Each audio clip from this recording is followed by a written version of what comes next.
Okay. Mga kapatid, susubukan nating ikabit dito sa Toyota Revo itong ating TPMS. So ito ay may nakalagay na A, B, C, D. So A, front left. So front left, ito yung sa driver side. Ito naman B, front right, doon sa kabilang side. So ikakabit ko muna yung nandoon sa dalawang side na sa right side, medyo madilim doon. So ito na yung B. Nakakabit tayo. Tapos ikakabit ko ngayon dito sa dulo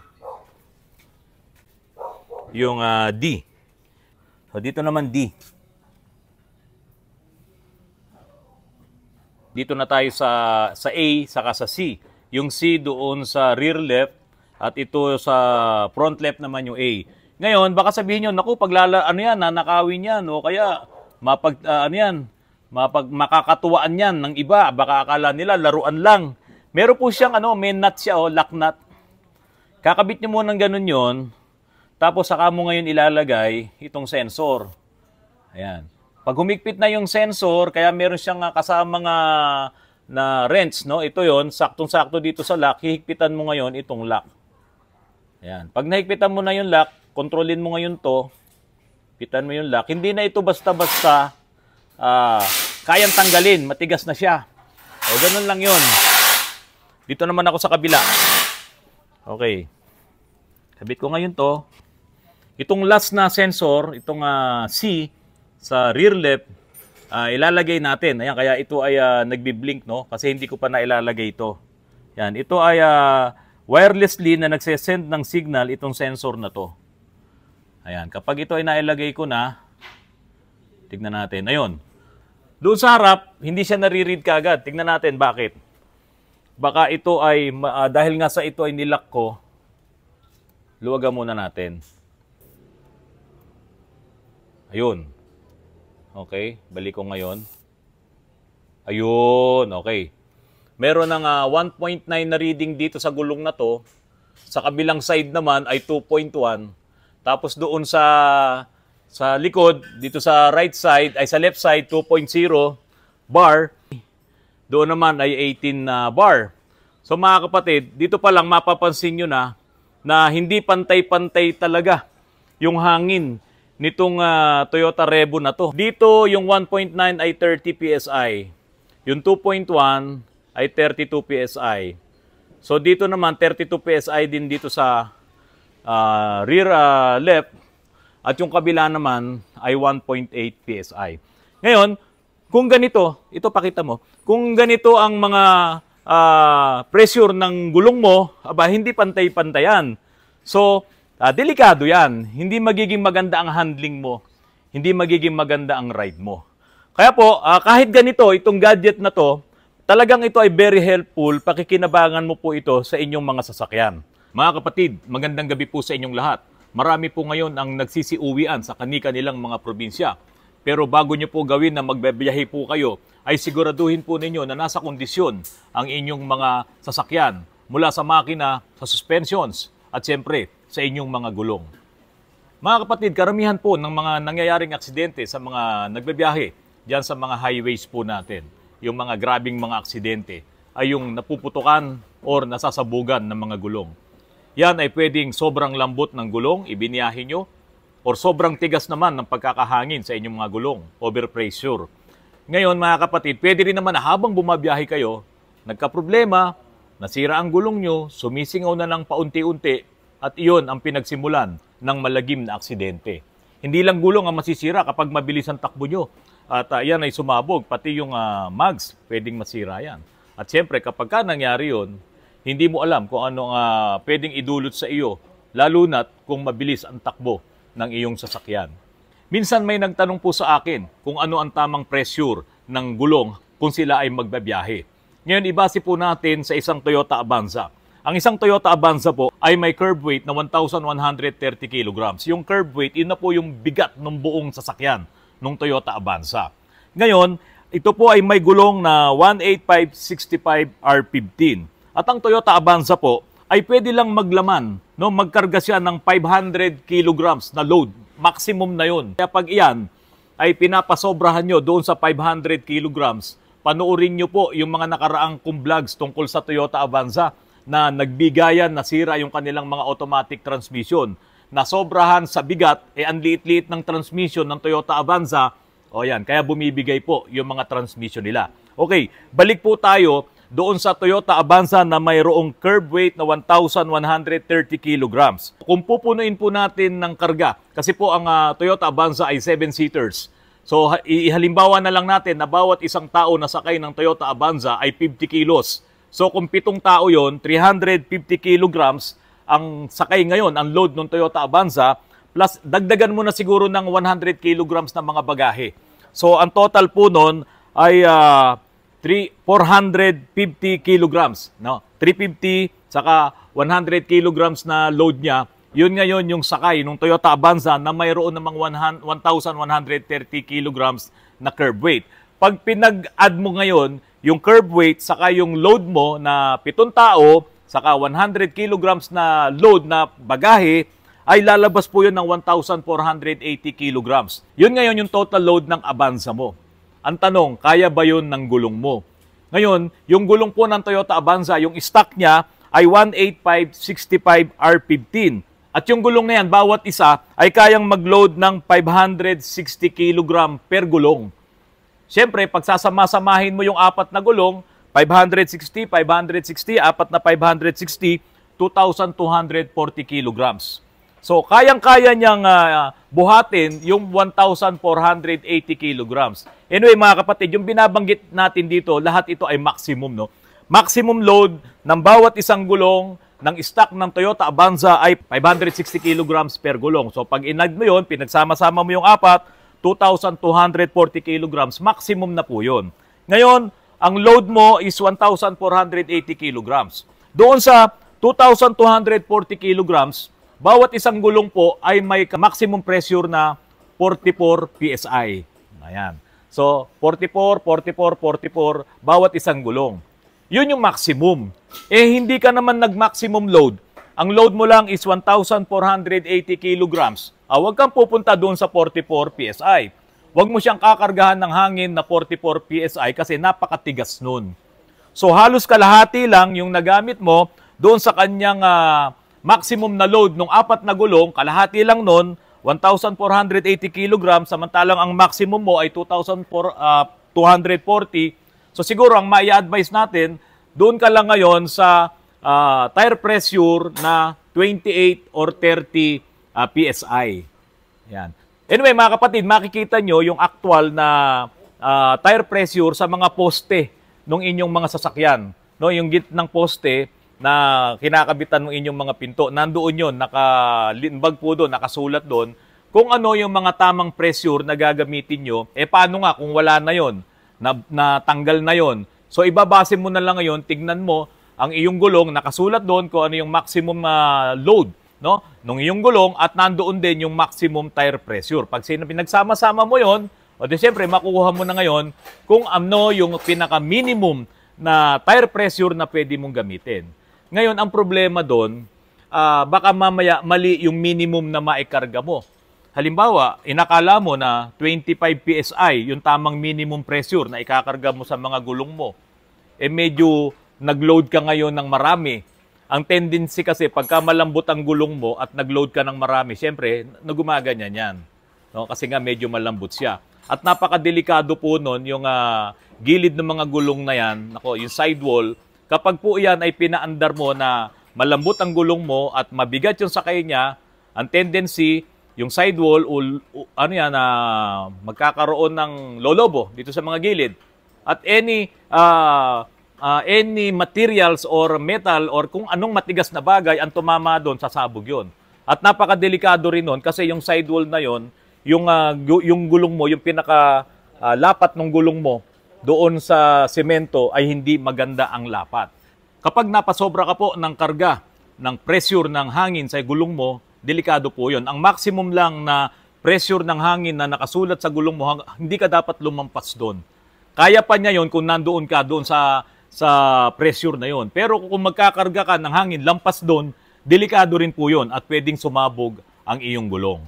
Mga kapatid, alam niyo po ba na yung lambot ng gulong or yung maling tire pressure ng gulong ay makakaapekto po yan sa fuel efficiency ng iyong makina, ng iyong engine. Kasi nga po, lahat ng sasakyan, mapabago, no? Or sabihin mo na kapag iyan ay pinagawa mo sa mga tire center, kapag nagpalit ka ng goma, bago nila i-align ang gulong mo, ay hahanginan yan ng tamang pressure. Okay? Lahat, kahit brand new na sasakyan, hahanginan muna yan ng tamang pressure at saka magkakaroon ng wheel alignment. Ngayon, kapag lumambot ang gulong mo at nandoon siya sa tamang alignment, magbabago ngayon ang alignment niyan. Kasi medyo dadapa siya ng konti. Malaking malaking pagbabago 'yon para doon sa wheel alignment. At kapag nagbago ang wheel alignment mo, magkakaroon ng piklos 'yan, yung iyong engine kasi medyo kokontra 'yan doon sa traction, doon sa kalsada. Kaya nga po, lagi niyong itatama ang lambot at tigas ng inyong mga gulong, yung pressure na karga ng inyong mga gulong dahil makakaapekto po 'yan sa fuel efficiency ng inyong mga sasakyan. At ang isa pang napakadelikado doon, kapag malambot ang gulong or kapag sobrang tigas naman ang gulong, ay yung aksidente na may encounter mo.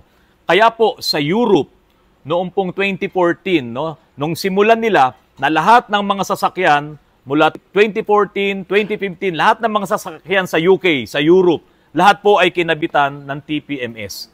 Pero siyempre, yung TPMS nila doon ay yung built-in na mismo, yung indirect TPMS na built-in mismo sa mga ECU. Kasi po, talagang doon sa Europe, di ba, sa kanila nanggaling itong mga Euro compliant na yan, itong pagtipid natin sa fuel, yung pag-aalis nitong mga mauusok na mga sasakyan. Kailangan kasi makatipid tayo eh. So isinama nila itong TPMS, yung Tire Pressure Monitoring System. So lahat ng mga sasakyan doon, mula 2014 hanggang ngayon, ay equipped na po yan ng Tire Pressure Monitoring System. Unang-una, para sa safety nila at para doon sa fuel efficiency. At kapag ka nagloko yung Tire Pressure Monitoring System, ay babagsak sila doon sa tinatawag nilang MOT, yung Ministry of Transportation. So kapag bumagsak ka doon, parang dito sa atin, yung ating emission, napakababaw pa po niyan kung tutuusin. Sa Europe, ang napakahigpit nila pagdating dyan, at isinama pa nga nila itong Tire Pressure Monitoring System. Mahigpit po sila dyan para makaiwas ka nga sa aksidente at makapagdagdag ka ng fuel efficiency sa iyong makina. For the sake na maipakita ko sa inyo, itong Tire Pressure Monitoring System po na to, bumili talaga ako sa online para po maipresent ko sa inyo at maipakita ko po sa inyo. Pero mga kapatid, kung meron kayong mabibili na mas matibay, mas talagang sabihin nating reliable na TPMS, ay maghanap po kayo. Mas okay po na makakuha kayo ng mas magandang klase. Ngayon, ito po yung TPMS. Ayan. Dito po, yung mga displays po na yan, ay makikita nyo yung bawat pressure ng inyong mga gulong. At ito po yung tinatawag na direct TPMS. So, itong mga bilog na to na nakikita nyo, ilalagay ito doon sa barbula ng inyong mga gulong. So, ito na mismo yung susukat doon sa pressure. Ito po ay battery operated, bawat isa. At wirelessly, ipapadala niya yung signal dito para nakikita nyo ngayon kung gaano ang hangin or pressure na laman ng inyong gulong. So dito pa lang mga kapatid, mapapansin nyo na itong TPMS, no, kapag kayo ay bumabiyahe at biglang nagbago ang pressure ng isang gulong, medyo kabahan ka na. Diba? Kung medyo mabilis, sudden yung yung paglambot niya, yung pagbaba ng pressure, makabahan ka na, itabi mo na. Dahil anytime soon, pwede kang maaksidente kapag ka na-run flat mo yan. Sasabog yan, masisiraan ka, babali-baligtad ka, at napakadelikado. At dahil nga po dito sa direct po itong TPMS na to, mabilis mo siyang makikita. No? At accurate po yung reading niya sa tire pressure. Dalawang klase po kasi ang TPMS, merong direct at merong indirect. So itong pinapakita ko po sa inyo na binili ko sa online, ito po ay yung direct na TPMS, Tire Pressure Monitoring System. Siyempre, kapag ka-equip ka nitong gadget na to, mga kapatid, ako, nire-recommend ko, maglagay kayo. No? Kasi napaka-importante, lalo na yung mga driver na mga bago pa lang, na wala pa talagang alam pagdating sa mga sasakyan, bago lang siya nagmamaneho. Ituro nyo sa mga anak nyo or kahit sa inyo, pag-aralan nyo itong TPMS na kapag ka nakita nyo nagbabago-bago na yung mga pressure, no? Accurate naman yan, ay ma-call na ang inyong atensyon na pwede kayong magkaroon ng problema. So, sa TPMS, makakatipid kayo ng gulong kasi mapapansin nyo kagad kung lumalambot yung isa, So paglambot nung isa, kung wala kang TPMS, nagugulat ka, bakit kumakabig yung manibela ko? Hindi mo alam, malambot na pala yung isang gulong mo. So makakatipid ka sa gulong kung maaagapan mo yon. So siyempre, pagdating sa aksidente, mawawarning ka rin kagad kung medyo malaki ang ipinagbago nung isang gulong mo. Baka yan ay napako na, nagkaroon na siya ng butas at singaw na siya ng singaw. Makakadagdag tipid din po yan sa fuel. Yan ang kagandahan nung direct na TPMS. Ang indirect na TPMS, yan naman po yung nandoon mismo sa ECU na ng iyong sasakyan. At ang trabaho po nung TPMS na yon, nag-ooperate siya na yung kanyang ABS, no, yung kanyang ABS sensors, ise-sense niya ngayon yung ikot ng gulong. Kung lumambot yung isang gulong mo, iba ang magiging ikot nun. Mas maliit yon compare doon sa matigas na gulong. So magbabago ngayon yung ikot nito, mas bibili siya kasi mas maliit siya. So yun ngayon yung minomonitor ng ABS na indirect TPMS.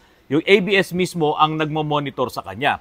Yun nga lang sa mga indirect na TPMS, hindi siya ganun ka-accurate pagdating sa tire pressure. Kasi hindi naman talaga niya nasusukat yung gulong, yung lambot at tigas ng pressure. Ibinabase niya ngayon yung pagbabago ng pressure ng gulong na hinuhulaan na lang niya kasi nga pagka bumilis ang ikot ng isang gulong, magbabago yung rotational speed niya compare dito sa isa at iyon, iilaw ngayon ang warning ng TPMS mo at siyempre, magaguide ka na may problema ang iyong mga gulong. Ang TPMS na indirect, mga kapatid, kapag nagpalipat-lipat ang gulong mo, kailangan mo yan na i-calibrate. Kaya yung bago nating scanner, meron siyang calibration ng TPMS. Halimbawa, bumabiyahe ka, normal naman, yung mga bagong mga modelo ngayon ng mga sasakyan na naka-TPMS, biglang na-run flat yung isang gulong mo, pag yan ay pinaayos mo, ika-calibrate po talaga yan. Or else, nandoon, iilaw po ang iyong TPMS. Or yung may makikita ka, yung ABS nakailaw or yung traction control. Yan ang mangyari. So, kailangan i-calibrate yung TPMS mo kapag kaganon na nangyari. Nagpalit ka ng 4 na gulong, ika-calibrate mo pa rin ang TPMS mo. Ito yung mga indirect. So, kung halimbawa, isang gulong lang yung pinalitan mo at nagkaiba-iba yung naiba siya dun sa 3, calibration ka pa rin ng inyong TPMS. Kaya, bumili kayo ng mga scanner na merong TPMS calibration. Hindi naman every time dadalhin mo yan sa mga shop para lang ipakalibrate ang iyong TPMS dahil nga ang gamit mo ay indirect TPMS. So bumili kayo ng mga scanners para makatulong sa inyo sa pagkakalibrate ng inyong mga TPMS. Ito ay binili ko lang, ngayong hapon lang sa marketplace para nga po ma-demo ko lang sa inyo na ito yung mga TMS na direct. No? Kaya nga ito yung nakakabit sa barbula. Yun namang mga indirect TPMS, built-in na po yan doon sa mga modelo ng sasakyan na meron nun.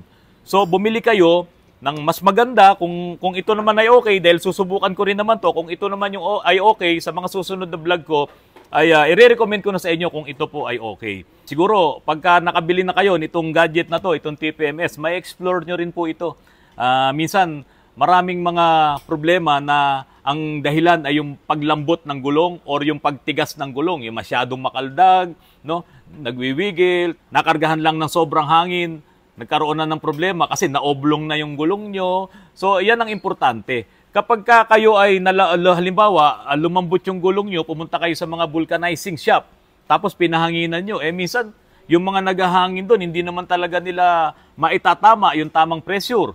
Diba? Kasi hindi naman nila mapapantay-pantayan kung analog lang na sinisilip nila yung kanilang tools. So dito, talagang ito ay accurate. Yung 4 na gulong mo, pantay-pantay ang hangin niyan, pantay-pantay ang pressure niyan. Kaya nga sana, maghanap kayo ng magandang klase. Kung meron kayong makukuhanan, ay bilhin nyo po yan at gamitin nyo sa inyong mga sasakyan. Mga kapatid, kahit marami tayong problema sa ating mga sasakyan, always be happy. Magandang gabi po at maraming salamat po sa inyong lahat.